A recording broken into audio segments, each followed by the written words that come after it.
Hello and welcome. I'm Peter Afrasiabi and I filmed this program a few years ago. The Curious Lawyer, Crazy Weird Laws on Our Books.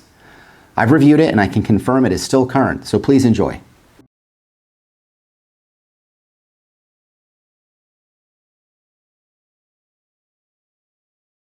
Welcome. I'm Peter Afrasiabi, host of the Curious Lawyer series.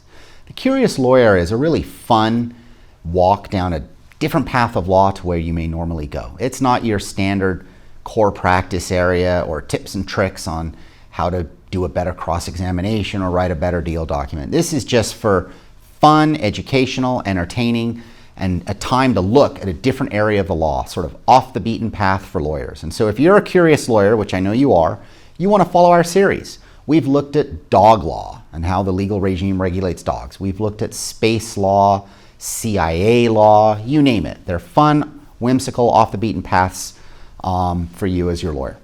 So today, we have a fun one, crazy weird laws. Today we're going to be looking at a variety of just simply crazy weird laws that are on the books across the country that regulate our lives and the lives of our clients. And this is sort of one of those fun walks down the insane side of the legal system. So let's get going. You can see what we're going to be looking at today because, again, this is an educational program. It's not just entertainment and fun, although it is that. Educationally, we're going to be looking at a variety of different legal regimes, federal, state, local regimes, with a substantive overview of many legal areas. We're going to brush up a little bit on some criminal law, tort law, family law, regulatory regime. We're even going to talk about patent law a little bit. Substantively, sort of subject matter-wise in the areas, we're going to look at a little sports law. We're going to see some internet law, some voting related laws, and really everything even in between. And we're even going to cover, you know it, flatulent cows. Now, one thing we're also going to look at obviously is human sexual relations, because so many of our legal regimes, strange laws and laws, seem to be obsessed historically and even today with regulating all manner of human sexual behavior. So we're going to be looking at sex laws too. And finally, we're going to look at even some Sixth Amendment, constitutional, citizenry, jurisdiction laws that, stay tuned for the end here, may have created a lawless zone in Yellowstone National Park, little corner of Yellowstone where you can do whatever you want and have no federal criminal prosecution. Don't trust me though, because I don't want to be blamed if you go there and get in trouble. But it's a strange look at the crazy legal regimes that exist. Now, some of the root questions that we are going to ask as we walk through these crazy weird laws are constitutional questions, and it's a running theme. Are these laws constitutional? And, why are they on the books? If they were on the books from long ago and they're not constitutional or they're improper, why are they still on the books? Why haven't legislatures and, our elected officials fixed it and got rid of them? And one of the questions that we will ask ourselves, of course, is, are some of these crazy laws, these really weird laws that at first blush seem insane and silly and stupid and you name it, we've all said it, we've all seen it, we've all read press about it. But are they really, or may there actually be some rationale that sits beneath the law that actually makes what at first blush looks crazy, not so crazy? So that's our fun, curious lawyer exercise for today. So let's get going as we look at the first area, and this is where family law meets criminal law. And we're starting with cheating spouses and the roller coaster of the law when it comes to cheating spouses.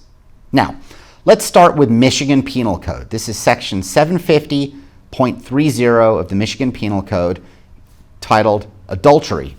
And subsection 30 of this is the punishment for adultery. Any person who shall commit adultery shall be guilty of a felony, and when the crime is committed between a married woman and a man who is unmarried, the man shall be guilty of adultery and liable to the same punishment.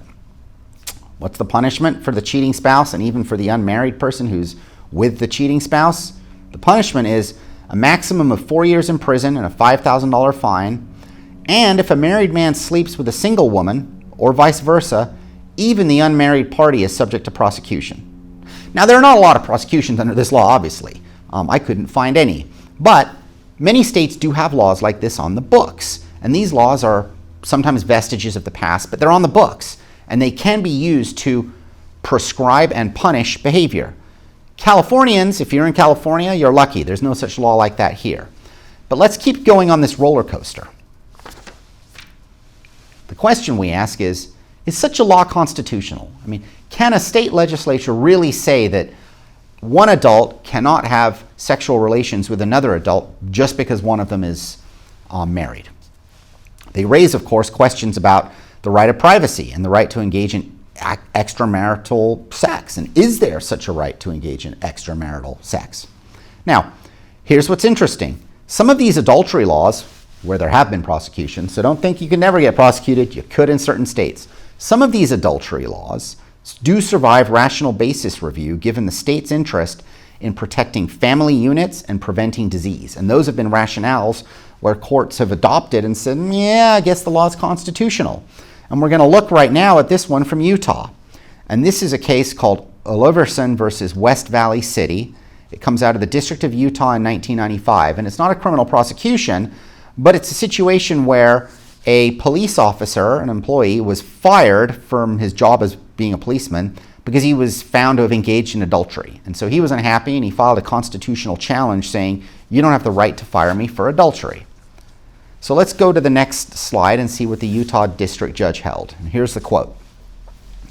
These employments of the criminal law to punish the practice of adultery support the conclusion that a wide variety of cultures and judicial systems have found adulterous conduct sufficiently injurious to justify some form of sanction and to be conduct which society was not only unwilling to approve, but to attach an opprobrious criminal statute. The American experience is somewhat different, but historically there is even greater support for the criminalization of adulterous behavior. In 1991, the criminal penalty in the adultery statute was reduced from Class A misdemeanor to Class B misdemeanor. In 1971, the gender differentiation that discriminated against married men was eliminated. Any married person who has sexual intercourse with anyone other than that person's spouse is guilty of adultery. And so what the court then said is that fundamentally, to declare adultery a constitutional right, the court believed would be a significant change in the constitutional doctrine of the law, and it could actually be read to then to support the right to engage in polygamy. And so the court rejected the idea that the Constitution gives the plaintiff here an unfettered right simply as a married man to have sexual intercourse outside of his marital relationship, and it rejected such a broad right of privacy. Now, it cited to Bowers v. Hardwick, the seminal case from the 1980s that rejected the right of privacy in private homosexual sexual relations, and it relied on the Bowers case. Now, we can also look at this case from the Fifth Circuit in 2017 called Coker versus Whittington. There, the court concluded that the Constitution, again, was not violated where two sheriff's deputies were fired for moving in with each other's wives before finalizing divorces from their current wives. And if you can't get the line straight of who's living with who and whatnot, just keep reading, don't worry about it. The court ultimately concluded that the sheriff's policies were supported by a rational basis. And so the two sheriffs who, I guess, swapped spouses and moved in with them before they'd finalized their divorces could be fired without violating the Constitution because their behavior was adulterous and the law had a rational basis for supporting that. And again, another case, 10th Circuit 2008, upholds similarly termination of officers. Like, what's going on with officers? You got to stop and pause and ask. All the cases are police officers getting fired for this. Who knew? In any event, this case, coming out of the 10th Circuit in 2008, again, upheld the termination of an officer on the basis of an extramarital affair under the rational basis test because there's no fundamental liberty interest to engage in a private act of consensual sex. So those are some holdings you see coming from the 5th Circuit, the 10th Circuit, and Utah on this roller coaster ride. And you're at the bottom of the roller coaster ride there if you live in any of those states. But let's take this roller coaster up, and on our next slide, we're going to California. And this is California from the 9th Circuit. The Lawrence case from the U.S. Supreme Court, as you may all remember from your con law and from recent years, abrogated the Bowers v. Hardwick decision. And so Lawrence makes clear that the state may not stigmatize private sexual conduct simply because the majority traditionally viewed a particular practice, such as extramarital sex, as immoral. And so the 9th Circuit started from that proposition and came to the opposite conclusion. And here again, it's another police officer case.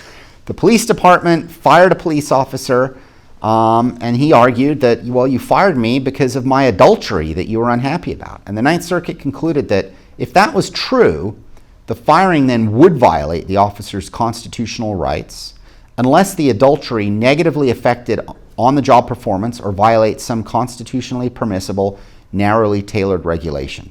And that's a similar test to firings based on other constitutional rights, such as free speech and the like.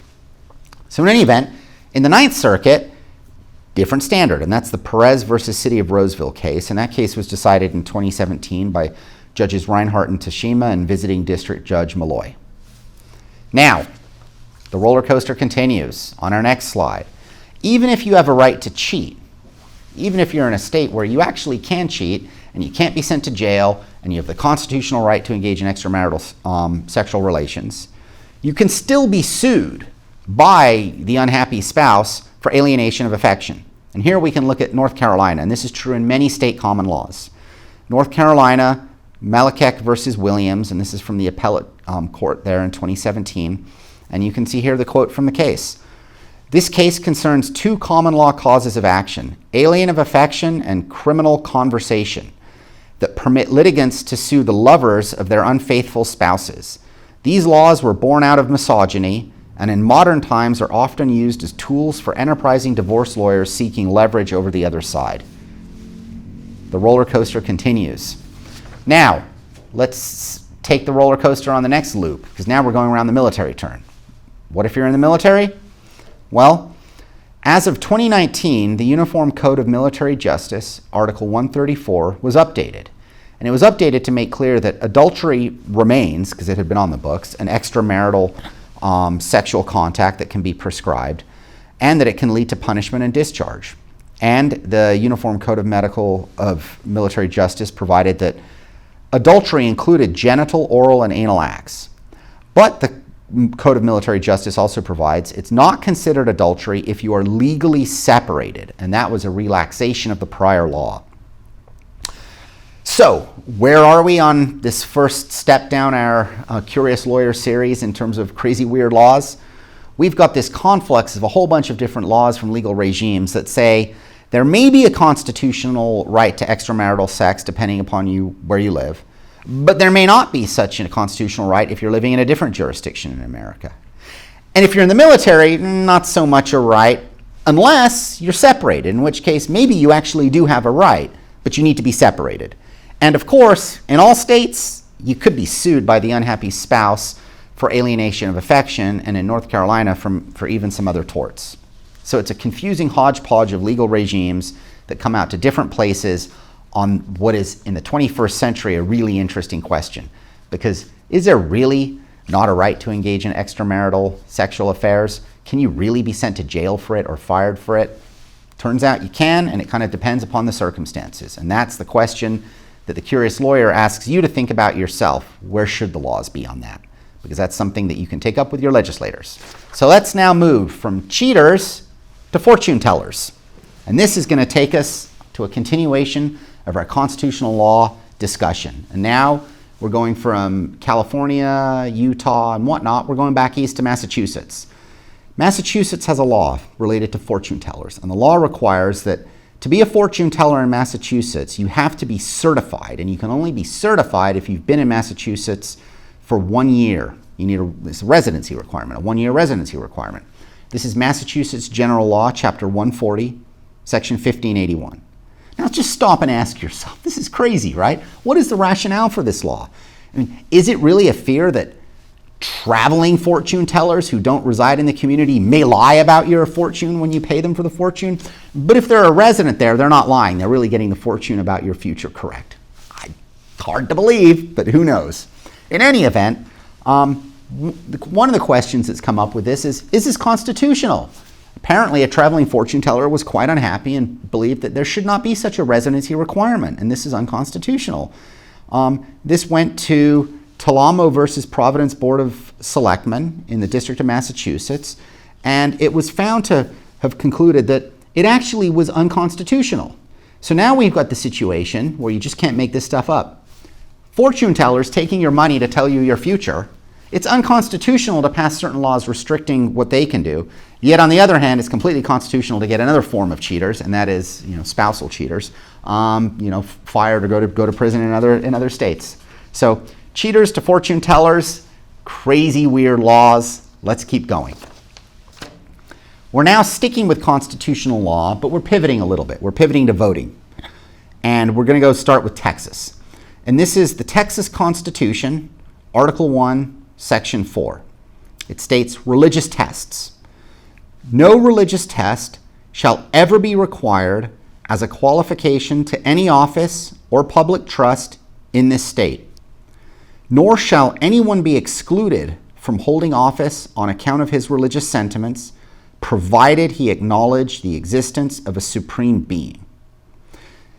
The question we're going to look at is, does this raise First Amendment issues?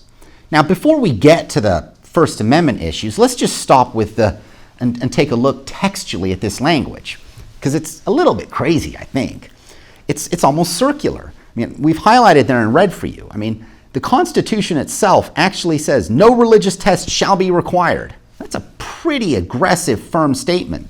No religious test, provided you acknowledge the existence of a supreme being, which seems to undo the idea of the establishment of a religious test and have established some form of a religious test, or at least some form of a theistic test in terms of belief in a supreme being. It's hard to really harmonize those two statements we have there in red. And then we can add to it the obvious absurdity about the use of only male gender in there in terms of, he must acknowledge the existence of a supreme being. I don't know if the intent was that women running for office don't have to, or more likely the idea that when this law was passed and was put on the books, women weren't even allowed to run for office conceivably. That could be how old this law is. But in any event, the law has been taken before the legislature to be revised, and people have complained about it, but it remains in the Texas Constitution, notwithstanding desires to change it to this day. So let's ask the question, since it has remained on the books of Texas. Does this violate the First Amendment? And we're not talking about the circular language in there and the gender language, just the straight up substantive question. Can you have any kind of a religious litmus test to demand that someone run for public office or be allowed to run for public office and hold public office? Turns out, we'll see in the next case, Torcaso versus Watkins, the Supreme Court has looked at this and analyzed it. They did so a long time ago. 1961, you see there in the case site, 367 U.S. 488. So this case involves Roy Torcaso, and he was appointed to the office of Notary Public by the governor of Maryland. Now, he couldn't receive his commission to be Notary Public for Maryland to serve because he was unwilling to declare his belief in God, and the Maryland Constitution required him to declare that belief. So he couldn't get his notary commission, even though he was appointed to it, and so he sued. And he sued in the Maryland Circuit Court on grounds that the requirement that he profess his belief in God violated his First and 14th Amendment rights. This went to the Maryland Circuit Court, and they said, nope, you have to swear it or you don't get to be notary public. And then it went up to the Court of Appeals of the state of Maryland, the highest court, and the Court of Appeals of the state of Maryland also affirmed. This then led to a petition brought by Mr. Torcaso to the United States Supreme Court. And the question that was squarely framed by his petition is whether a state requirement that a candidate for public office profess a belief in God in order to be eligible, whether that violates the First Amendment protection of the freedom of religion. And the answer, you can see here on our slide from the United States Supreme Court, was that it does violate the First Amendment. So let's take a look at this. The court said, there is and can be no dispute about the purpose or effect of the Maryland Declaration of Rights requirement before us. It sets up a religious test which was designed to and, if valid, does bar every person who refuses to declare a belief in God from holding a public, quote, office or profit of trust in Maryland. We repeat and again reaffirm that neither a state nor the federal government can constitutionally force a person to profess a belief or disbelief in any religion. Neither can constitutionally pass laws or impose requirements which aid all religions as against non-believers, and neither can aid those beliefs based on a belief in the existence of God as against those religions founded on different beliefs. And so that decision from the U.S. Supreme Court was unanimous, 9-0, authored by Justice Black, and in light of that, it's pretty clear. The Texas constitutional provision is unconstitutional. which raises the question that we asked throughout a series of looking at these crazy laws. How can a law that's facially unconstitutional since 1961, this is now 60 years later at least, how can that law remain on the books? Well, perhaps it remains on the books because it's never enforced, no one cares, and no one even knows it's on the books. It's just some buried law in a code book, right? But that's not true with the Texas law because there have been a lot of movements to remove that from the Constitution, but it hasn't been removed. That gets to one of the questions we're looking at, which is why do we have these laws and why don't our legislators comport the law to the Constitution and remove this ambiguity and uncertainty, which just spawns further litigation, problem, expense, legal fees, and the like. Now, let's meander down our crazy weird laws, Curious Lawyer program, and we're going to shift now to the internet. In our internet slide here, we're looking at Tennessee.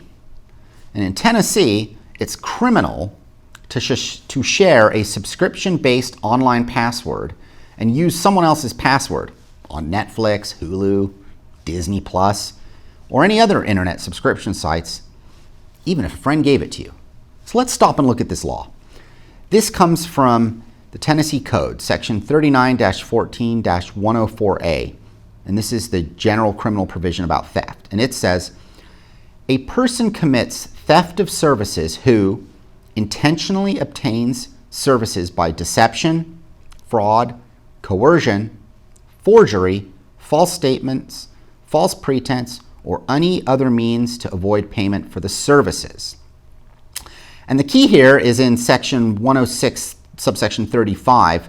It was amended in 2011 to augment the definition of the word services. And services was expressly amended to include entertainment, subscription services, or other public services. So you have a situation where a person commits theft of services if they intentionally obtain entertainment subscription services passwords.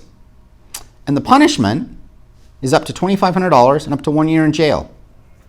Now, if it was $500 or less of entertainment value, it would be a misdemeanor punishable by up to a year and a fine of $2,500. That's a pretty big deal. Now, I'm not aware of any criminal prosecutions yet, but what I do know is when I travel to Tennessee, I'm not sharing my Netflix password with my daughter. Now we'll go to sports. And you see there a famous picture. Mike Tyson biting off the ear of Evander Holyfield in a fight. Now, what does this have to do with sports regulation? I guess apparently that bite was not a one-off situation. I had no idea, but apparently boxing may be plagued by biting boxers biting other boxers. Who knew? Because the Utah Athletic Commission, their act in Chapter 10, Part 1, 63N-10-102, subsection 22, actually says there is no biting allowed in boxing. Now, this is in this slide deck for this reason. How absurd is it that we've reached the point that a legislative body, a regulatory body, needs to enact a law, an ordinance that makes clear that to all the members who participate in their sport, you cannot bite. I mean, this is boxing after all. You'd think that if one boxer bit another boxer, the umpire would just deal with it and call the fight and issue a punishment or whatever. The idea that it actually has to be positively legislated and prescribed as unlawful behavior at some level starts highlighting the point that many of these slides get to, which is crazy weird laws sometimes percolate to the surface because of this overregulation of every aspect of life. You'd think you don't need a law to tell a boxer that you can't bite someone, and you'd think you don't need a law in order to reach a punishment for it. But in any event, the no biting law is on the books. Now we're shifting, as we get a little more into this odyssey on plain crazy stuff, we're going to shift back to California.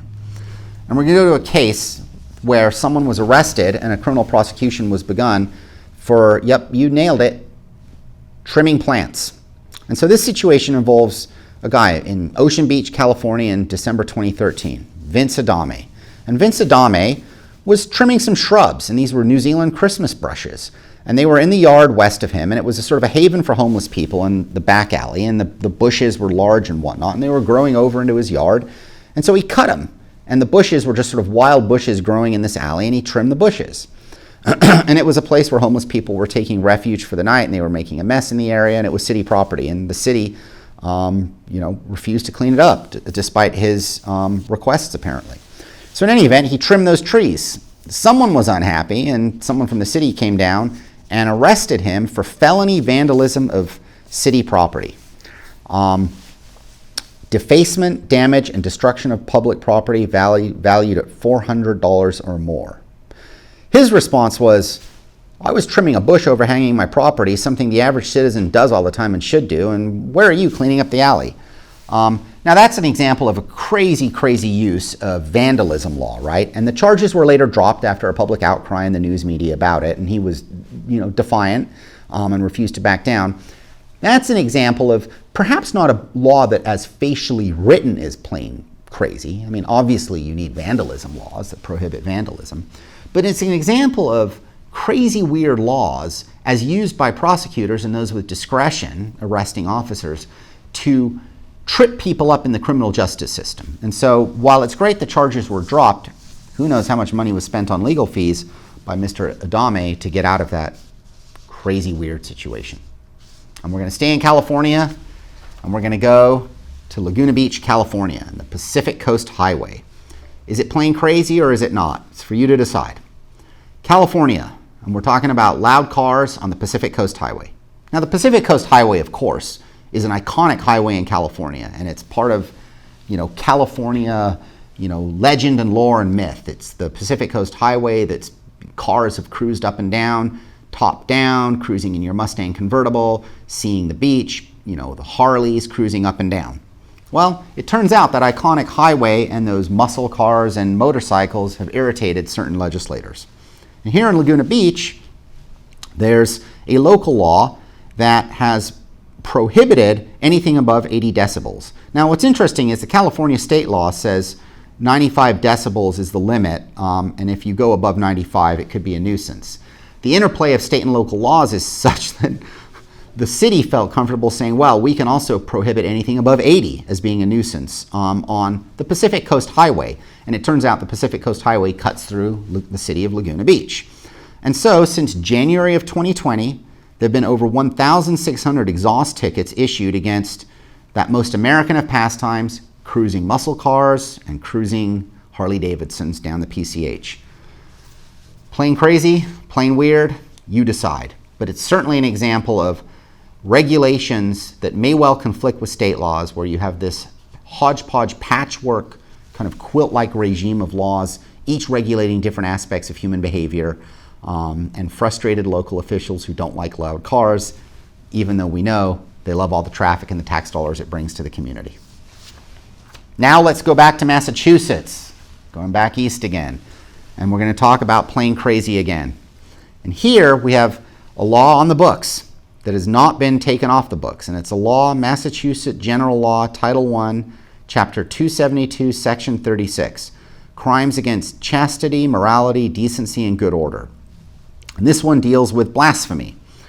Whoever willfully blasphemes the holy name of God by denying, cursing, or contemptuously reproaching God, his creation, government, or final judging of the world, or by cursing or contemptuously reproaching Jesus Christ or the Holy Ghost, or by cursing or reproaching or exposing to contempt and ridicule the holy word of God contained in the Holy Scriptures, shall be punished by imprisonment in jail for not more than 1 year, or by a fine of not more than $300, and may also be bound to good behavior.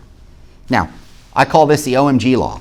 You see there a little picture of the OMG emoji, and OMG has sort of entered the lexicon of speech.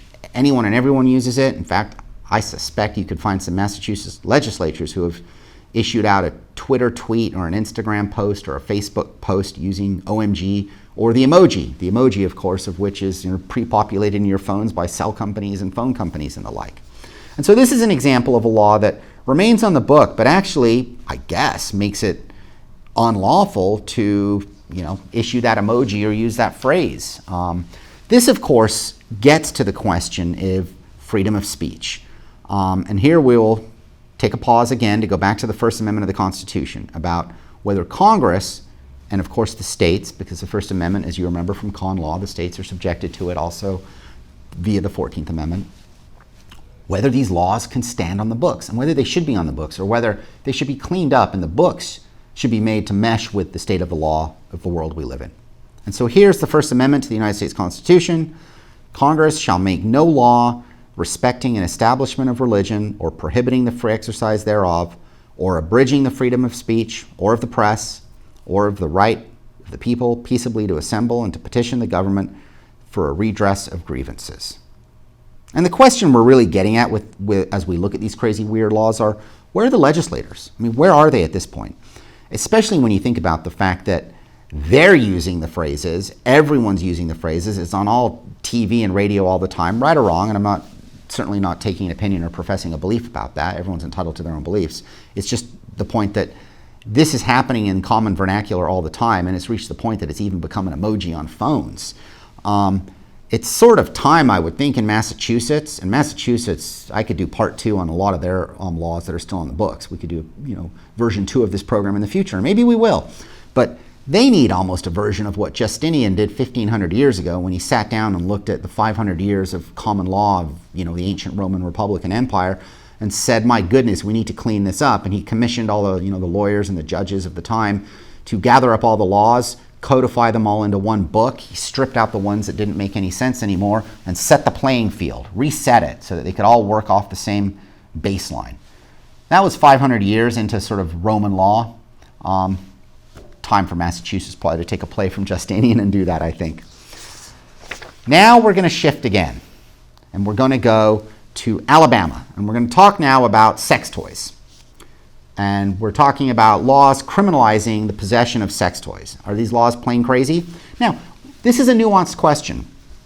In this plain crazy, weird law seminar that we're talking about here today, I'm not so much raising the question of whether prohibitions on sex toys themselves are crazy. I leave that to you to decide. Everyone can have a different opinion on it.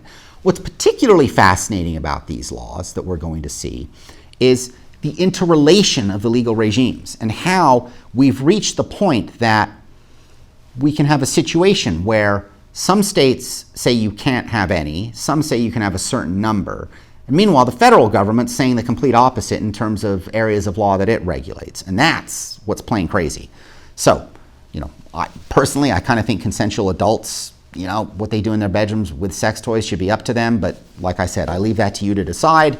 That's not why we're attacking and focusing in here on Alabama and the other states we're about to talk about. So let's take a look at Alabama's law. This is the Anti-Obscenity Act of 1998. So no, it's not a law that goes back hundreds of years, part of ancient morality. It's a new law. And it says, quote, "It's unlawful for any person to knowingly distribute, possess with intent to distribute, or offer or agree to distribute any obscene material or any device designed or marketed as useful primarily for the stimulation of human genital organs for anything of pecuniary value." It's Alabama Criminal Code 13A-12-200.2. Now, let's keep going because let's look at more of the law. The law also says, any person who violates this subsection shall be guilty of a misdemeanor and, upon conviction, shall be punished by a fine of not more than $10,000 and may also be imprisoned in the county jail or sentenced to hard labor for the county for not more than 1 year. Any person who violates this subsection shall be guilty of a misdemeanor and upon conviction shall be punished by a fine of not more than $10,000 and may be imprisoned in the county jail or sentenced to hard labor of the county for not more than 1 year. The question we have to ask is this constitutional? Now, one district court held that no, this is not constitutional. It went up to the appellate court, and the appellate court reversed actually and said it is constitutional. And the Supreme Court refused to take the case. So as it stands, not only was this law passed in 1998 and challenged and found by some judges to be okay and others not, the Supreme Court refused to intervene, and so the law stands on the books. So you may ask, and this is not legal advice, but I know from what I have read and researched in Alabama, what goes on in order for companies involved in the business perhaps of selling adult sex toys? And there's a loophole in the law for medical or educational purposes. And I think reading between the lines, and again, this is not legal advice, so don't give your Alabama clients this legal advice. It strikes me that people are finding ways to claim medical and educational needs for these products to get around the law. Now, is that plain crazy? That's for you to decide. But let's go to Texas. Texas is a little similar, but it's a little bit different. Texas says it's illegal to have more than 6. That's Texas Penal Code section 42.23.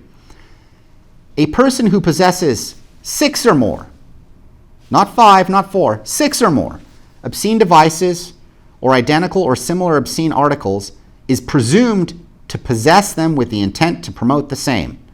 And per Texas law, a vibrator is deemed an obscene device, and that's the Villarreal versus State case at 267 Southwest 3rd, 204, page 206 in 2008. And so the result is having more than 6 means you're presumed to be engaged in some unlawful intent to promote the same and sell and do something else that violates the law. But if you have 5 or less, I suppose it's presumed for personal use and it's okay. So already you can see this massive discord in terms of, yikes, just traveling between Alabama and Texas could be rife for risk for people. But here's where it gets really crazy, and this is the craziness. Alabama, you can't have them. You can go to jail, unless it's for medical or educational purposes. Texas, you can have 5, but not 6. But check out what the feds say about this. The federal government will give you a patent on sex toys. Yes, you heard it here, a patent on sex toys. And let's do a quick refresher on patent law so you can understand why that is. Federal patent law says that the government will issue patents for all useful, novel, non-obvious inventions.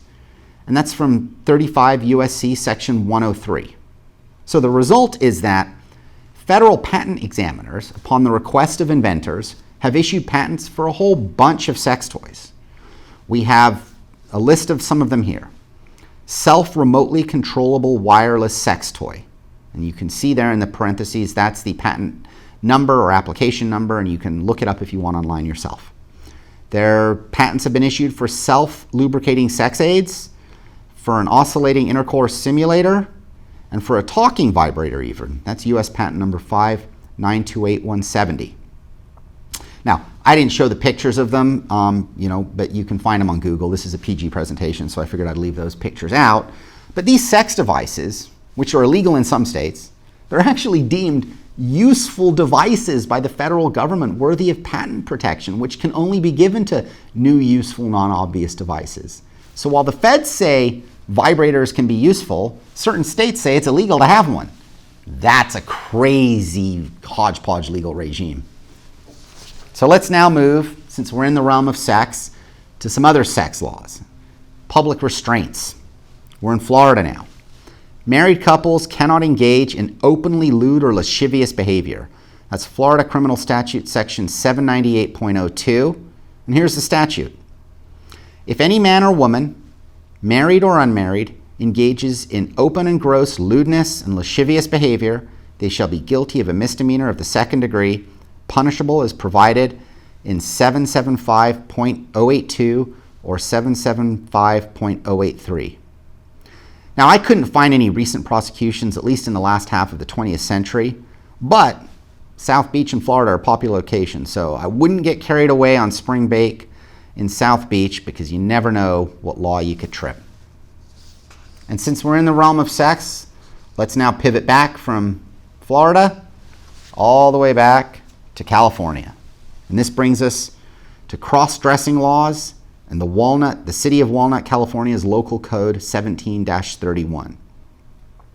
You need sheriff permission for a man to dress as a woman. And here's the statute, the ordinance that's in effect, and I last checked it January 2021, but here's the ordinance. No man or boy shall dress as a girl or woman without a permit from the sheriff, except for the purpose of amusement, show, or drama. Now, this on its face raises multiple constitutional issues, obviously. I mean, you have equal protection questions, gender questions triggering intermediate scrutiny. I mean, men can't cross-dress, but women can. And then gender aside, you've got this very question about personal sexual identity and just human dressing as how we dress as being a root part of our personal privacy, and is it free from government regulation? And so as we look at this crazy local code from Walnut, California, we get to do a little review of constitutional law. So let's keep going. This brings us to gender and intermediate scrutiny. So remember, if we go back to our con law from law school or the bar exam, or if you're a con law practitioner, you know it, but as a quick re-review of our constitutional law precepts and principles, government classifications can be subjected to different levels of scrutiny when challenged.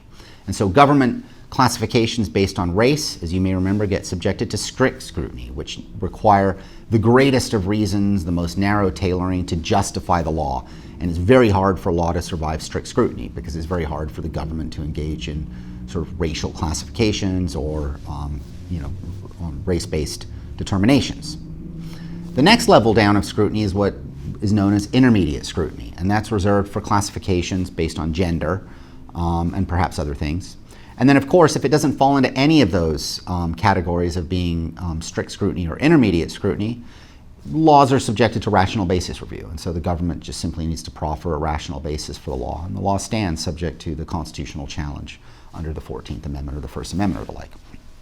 So here, of course, when we're talking about the Walnut, California code that denies men the right to cross-dress but not women, we see, facially at least, that we could have a gender challenge to the statute, which would be subjected to intermediate scrutiny because the law is discriminating, the city of Walnut's discriminating against men based on their gender in a way that it's not discriminating against women based on their gender. And so intermediate scrutiny is, and this is the Craig versus Boren 429 U.S. 190, 1976, but it's a very standard proposition of the law. This just happens to be the case I took it from for our review of intermediate scrutiny and gender. Intermediate scrutiny is only invoked when a state or the federal government passes a statute which negatively affects certain protected classes, including gender. To pass intermediate scrutiny, the challenged law must, 1, further an important government interest, and 2, must do so by means that are substantially related to that interest. Now, on one level, if this challenge was brought, what would the city of Walnut say to justify denying the men the right to cross-dress, but not women? It would be tough to get over that intermediate scrutiny test. It's hard to imagine what the important government interest is, and it's hard to conclude how they could have this law in a way that's substantially related to that interest, and they must do so by denying this right. So it would probably fall. But what if the city of Walnut, as we move along and we look at this in a little more detail in terms of our constitutional review of constitutional precepts, what if the city of Walnut said, okay, fine, we're going to fix that issue. We're just going to say no one can cross-dress unless they get that sheriff permit. That would fix the gender issue. What would that do? So let's go to the next slide. This really gets to an interesting question. Is there a fundamental right to freedom of dress? And we can look at this and contemplate this idea by recognizing that dress, one's clothes, can be conceptualized constitutionally as a form of our identity, as a form of our control over our body, over our personal statements that we make, and our personal statements are political statements. They can be communicative efforts, whether it's the famous case from the 1960s, the Cohen case where he wore a button that said F the draft. It could be a political T-shirt or a hat that supports one candidate over another candidate. I mean, personal statements are political statements and are a part of our dress, and dress is used for personal identity reasons. And what level of regulation can the government, federal, state, or local, really do in terms of saying what you can and cannot wear? I mean, can they demand that I wear this suit, tie, and shirt if I go speak at a city council meeting? That's kind of the question that we're talking about here, that kind of an ordinance gets to when you peel back the craziness of the first couple levels and you get down to this root level when we really look at these issues. And so here are a few cases. None on point. Turns out I don't think there's many localities that have those types of laws, and they certainly haven't wound their way into the federal courts for challenge. But there are other cases that have conceptualized and addressed the issue of dress, and it comes up in different circumstances, as we can see here. The first is Hodge versus Lind, 88 F sub second 1234. This comes out of the District of New Mexico in the year 2000.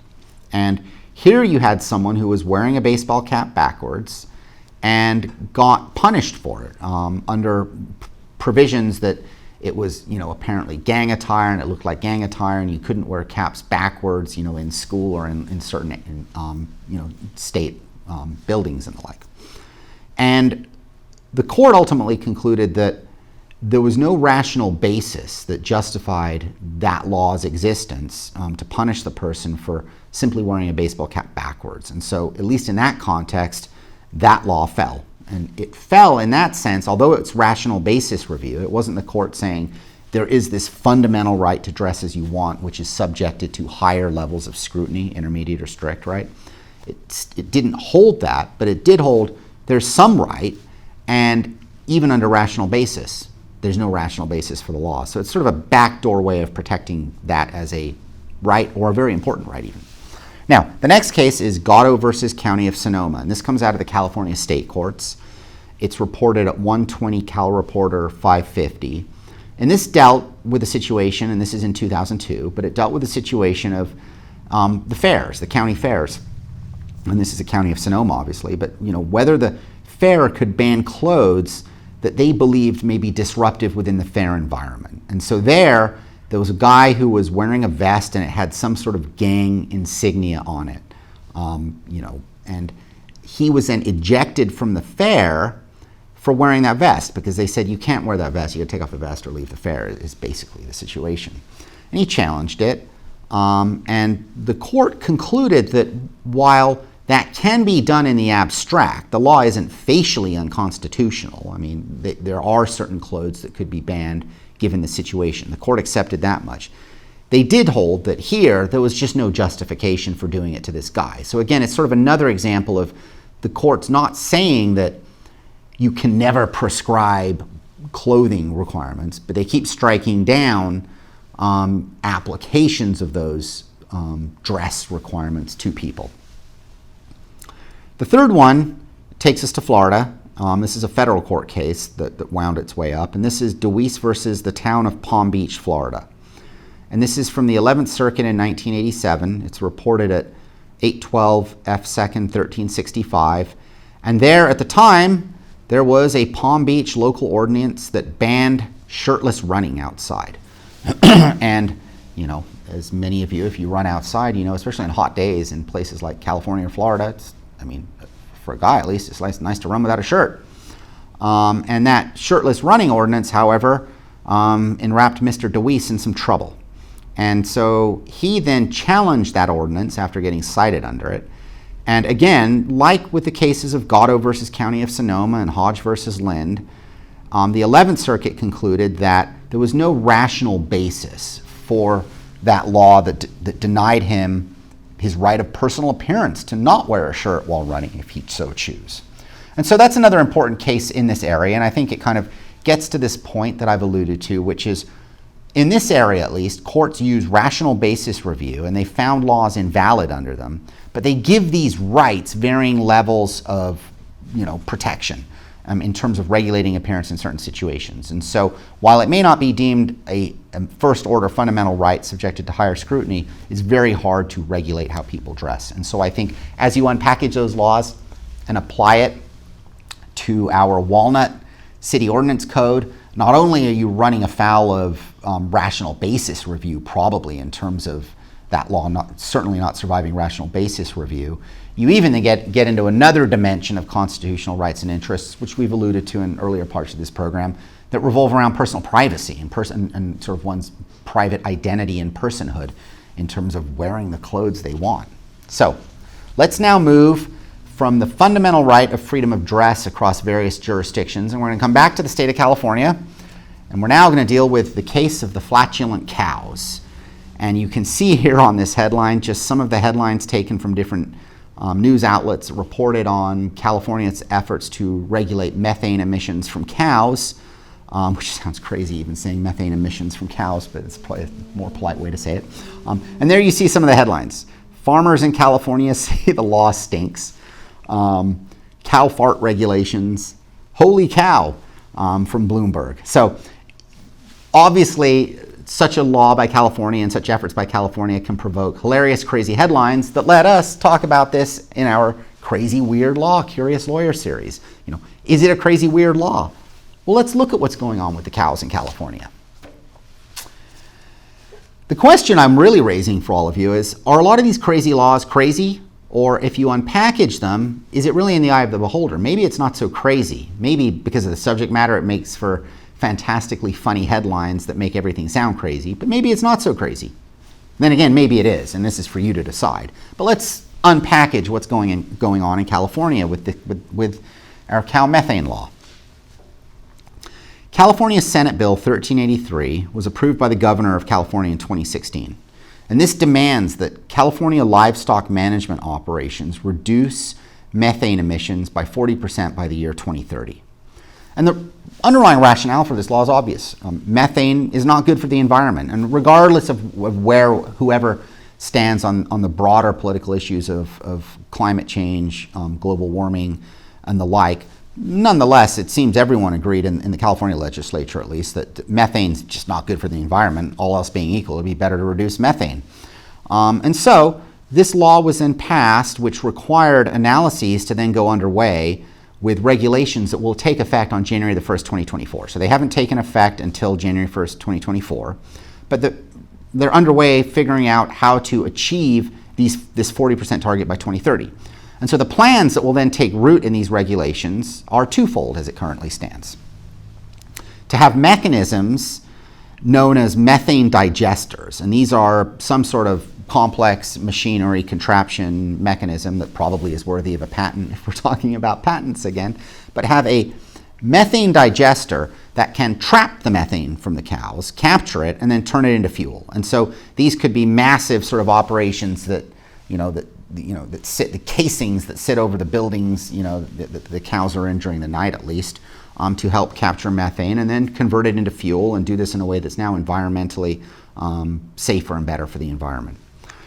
The other regulation that currently will go into effect is to figure out ways to alter the diet of a cow to reduce the flatulence of a cow, while at the same time, of course, not damaging, consumers of milk in terms of what it is they may now be consuming if the diet's changed, new ingredients are put in there, or perhaps it'll be bioengineering and some way of engineering certain crops to make a cow less flatulent, but now our milk may have trace elements of that. And so all of that is to be determined down the road, but that is the case of the flatulent cow in California. And so that law, is it crazy, is it not? It's in the eye of the beholder, probably. Time will tell, and California on environmental issues is always and routinely, regularly ahead of other places in terms of progressively legislating these issues. And so who knows, maybe it'll take root, maybe it will work, maybe it won't change milk, and maybe other states will follow suit. We'll see. Now we come to our final segment, and it's the corner of Yellowstone where no law applies. Is that really true? Is there a crime spree zone free from the law in Yellowstone National Park? Well, it turns out there may be. And this comes from a fascinating article by law professor Brian Kalt, who has looked at a variety of issues and has come to the conclusion, as you study the Sixth Amendment to the United States Constitution and federal jury citizenry and jurisdiction laws, that there may be a bit of a conundrum in that there may well be a small little section of Yellowstone National Park that sits in Idaho and Montana where you could commit a federal crime free from any prosecution. Now, don't take this as legal advice, because I don't want you to go off camping in that little remote region of Yellowstone National Park, kill someone and think you can get away with it, because I don't think you can, and I don't think it'll ever fly. So this is not legal advice. But it's really fascinating as we look at crazy weird laws, how on earth this could have come to be, because on its face, the professor's analysis is right, it appears. So let's do a little walk to analyze this through venue and vicinage laws for jurors in trials. And this brings us to Article 3, Section 2 of the Constitution, which says, "The trial of all crimes shall be by jury, and such trial shall be held in the state where the crimes have been committed." So that's our first precept that's important as we build out our stool. You get a jury trial, right, which we all know that's constitutional, and it'll be in the state where the crime was committed. Now, the Sixth Amendment says the jury has to come from the state and the district where the crime is committed. And the district, of course, is the federal overlay for federal cases in terms of the federal districts that exist for regulating behavior in that district. And so under the Sixth Amendment, you have to be put before a jury in the state and district where the crime is committed. And so as you can see, this is getting us into, you can see where it's coming, the conundrum of Yellowstone National Park, because Yellowstone straddles 3 states, Wyoming, Idaho, and Montana. And it's just a sliver of Idaho and a sliver of Montana. But under federal law, all of Yellowstone National Park sits in the District of Wyoming, and that's 28 U.S.C. 131. And so this, let's go to our next slide, gets to the law's absurdity. Do we actually have a situation, we can hypothesize the hypothetical, where you could commit a crime in the state of Idaho, but in the national park of Yellowstone, so that you're in the District of Wyoming? Let's say you go there and you're camping, you're sitting out there, and you shoot a gun illegally, if it's illegal to shoot a gun in Yellowstone. Or, I don't know, you steal some invaluable cactus growing there, if they even grow cactus there, or a plant. Or maybe there's another camper and you get upset and you kill the camper. And so the federal government says, I'm indicting you, and you're going to trial in federal court for this federal crime. And so the question then is, you say as a defendant, okay, I want a jury trial right. And I'm entitled, under those federal precepts, to have a jury in the district and state where the crime occurred. And the district is a District of Wyoming, but the state is the state of Idaho. And so my jury panel gets to be drawn from there. Now, the problem, of course, is that that portion of Idaho is in the federally declared District of Wyoming. And so that little sliver in the District of Wyoming, but the state of Idaho, you'd need a potential jury pool to go be culled from that little portion of Idaho so that the District of Wyoming could prosecute you properly under the Sixth Amendment. So that means the federal judge in the District of Wyoming case could say, great, we'll pull a jury pool from the people living in the portion of the state of Idaho within the District of Wyoming. But it turns out, you guessed it, the population, 0. No one lives there. So you could be indicted and prosecuted. You refuse to waive jury trial, you demand your jury. You cannot get a jury under the Sixth Amendment, and so the case has to be dismissed. And so, ergo, could you get away with a perfect crime there? Well, that is crazy weird laws, and that's the law's absurdity. And that brings us to the crime spree zone question. Because really, that hypothetical is not too far-fetched. I mean, you are, as a defendant, entitled to a jury from the state and district where the crime occurred. You refuse to waive a right to a jury trial, and so no jury can be impaneled, and so really the prosecution has to dismiss and the court has to dismiss it. So that is sort of, in effect, a crime spree zone that's been created because of this bizarre intersection of the Constitution and some federal laws, and just the lack of foresight in terms of thinking about making all of Yellowstone National Park within the District of Wyoming. Now, let me pause right here. Don't take this as legal advice. Don't go to Idaho, or that little portion of Idaho in Yellowstone National Park, and commit a crime. Your conduct may well violate other laws and other jurisdictions as you prepared for and made your way there. So there could be a whole bunch of different ways to frame the crime as not occurring just there. You could also trigger lesser charges that don't require the right to a jury, and so you could be prosecuted under that. And most fundamentally, do we really think that even though the law says this, and it's a very compelling legal argument, that's what the law says, you can't really do anything about the statement in the Constitution in terms of the right to a jury from the state and district. It says what it says. But do we really think, even though it says that, the judges are going to let people get away with crime outright? That's the crime spree zone. That's the crazy law. Now, there are counter-arguments. I mean, the counter-argument, of course, would be the idea that it's, some literal view of the Sixth Amendment and you're being hyper-literal. And I guess the response to that is, yeah, I'm being hyper-literal. That's what the law says. But we all know judges and courts and their ability to argue about being overly literal and finding ways to discredit laws. So the interesting case here is that there's some postscripts that are really worth evaluating as we really analyze crazy laws and think about the craziness of laws and legal regimes and what we should be doing about them. Postscript number 1. This law professor who identified this, he actually tried to get this loophole in the law closed. He literally reached out to all his senators and congressmen in Congress and wrote letters to them and went to them and explained, look, there's this crazy situation where you technically have, like the perfect murder zone. You need to just close the loop. It's a simple law. Could it be controversial? Obviously not. One sentence. You tweak one sentence in the law, you'll fix it. Radio silence. No one cared. Now, even this happened after a best-selling author heard about this analysis and wrote a murder mystery novel built around this very idea, thereby proselytizing perhaps to thousands of people that there's this little place in Idaho or Montana where you can go do this and get away with it. Even then, Congress didn't care. They were indifferent. News articles were written from around the world, the BBC, the Associated Press, you name it. No interest in Congress to revisit the law. This actually gets to the flip side of what we were talking about earlier when we talk about crazy, weird laws. On the one hand, we have crazy, weird laws that have been on the books, and legislators, maybe they don't know about it, but they should go do their review and analysis and fix and clear off things that don't make sense.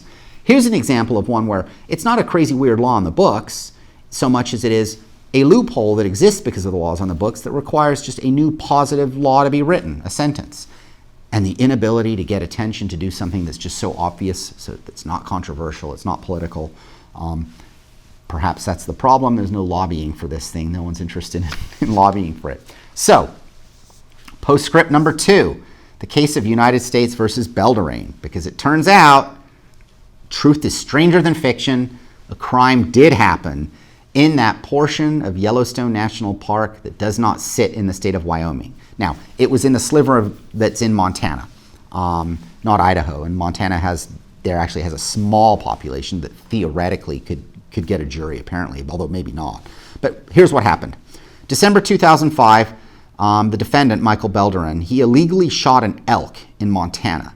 Now, because he was standing in the national park when he did it, and he dragged the animal's head, this elk's head, to his truck parked in Yellowstone, he was indicted under federal criminal law in the District of Wyoming, which, remember, has full federal jurisdiction for all criminal behavior that occurs in Yellowstone National Park, even if it is in the state of Montana. Now, he had heard about our Professor Kalt's law review article, and so he and his defense lawyers looked at it and said, wow, that's a great argument. And they made the argument to the judge saying, I object to a trial in Wyoming with a jury pool from Wyoming. I want a jury pool from Montana. Now, it's not even clear if there were enough jurors in that portion of Montana to fill a jury. Maybe there were, maybe there weren't, but there certainly were in Wyoming. So he said, I want my jury to come from Montana where I committed my crime. And the Sixth Amendment says I'm entitled to a jury in the state and district. It's the state of Montana. It's indisputed. And he actually cited Professor Kalt's article and put this before the court. The court, however, held, and held could be generous, the court said, that's an interesting law review article, and it's esoteric, but I'm denying the request because if I were to do this, the Constitution would have created a no man's land, and I just don't like that. And so the defendant was offered a plea deal, and here's what's fascinating, because here's how you know this is an important problem in our law.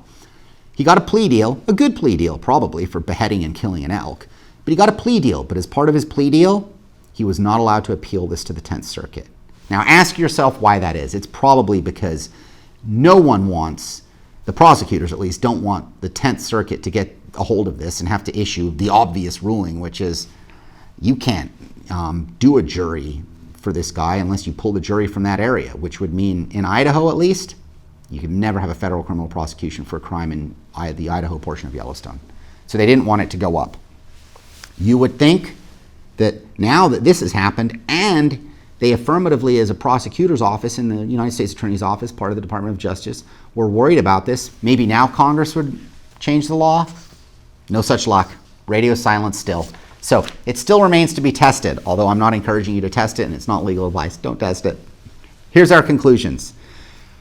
This is a crazy, weird session, right? As we've walked down this path of laws, it's like going down the yellow brick road into the land of Oz almost, sometimes you probably felt like. One of the conclusions you can come to here is that for those of you who feel overregulated, and regardless of what your politics are, if you feel overregulated, it's really hard to dispute that almost all aspects of our lives really are heavily regulated at the federal level, the state level, and the local level. All areas of the law we found, and we've crossed a lot of them, from sports to the internet to sexual relations, they all have funky, weird laws on the books. But sometimes the deeper rationales may or may not make sense, as we saw with what at first blush looks funky, our California flatulent cow law, but maybe there's a rationale to that law and it's not as funky and weird and crazy. We also know that there's a particular near obsession by our historical state legislators when it comes to regulating human sexual behavior and all aspects of human sexuality, and that underlies a lot of crazy, weird laws that are on the books.